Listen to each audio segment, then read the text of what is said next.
Hi guys, I'm Fera from Guitars AI, and I'll welcome you to this Python tutorial where we'll continue using the MFCC as an audio feature, and we'll use the support vector machine algorithm as a classifier, but we will tune the hyperparameters of the SVM algorithm using the grid search tool offered by scikit-learn.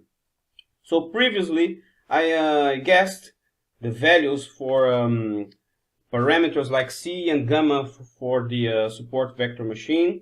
But now we will define a range for the C and for the gamma, and the algorithm will run through the different values and will return us the best value.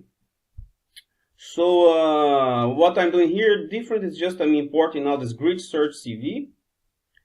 Everything is the same.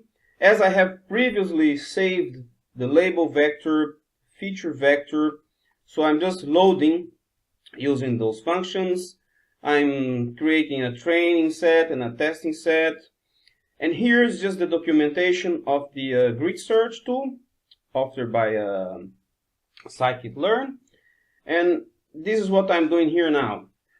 I am creating a C range, so it's a list of values, an array of values for the C parameter, an array of values for the gamma range. So it's and then we create our model using the grid search CV. I am passing that I want to use a support vector machine. By default is the RBF kernel, so it's the same what we used before. I'm passing the parameters that I defined here. I'm just printing the parameters so you can have a look at what is the values we're talking about. I'm training the model, and here I'm just printing the best parameters that found. So it found those are the C of 10 and the gamma 0.1, which indeed was the same value. So my initial guess on the previous example, previous tutorial, was a good guess. And so now the model was fit. It's chosen the one with the best parameters. When we do the evaluation, I'm just doing a different now. I'm using also a classification report. So it gives a report with the recall, precision, F1 score, like I did it previous here. But you can also have this classification report that you can import from the scikit-learn metrics. And there is the accuracy of 99%. It made one mistake.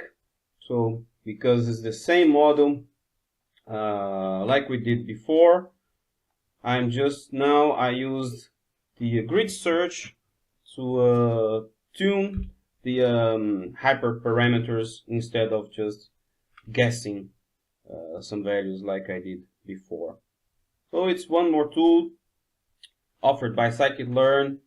You can also change the kernel, so you can try linear, you can try a polynomial, and you can pass the different range array for your range. And yeah, check you later.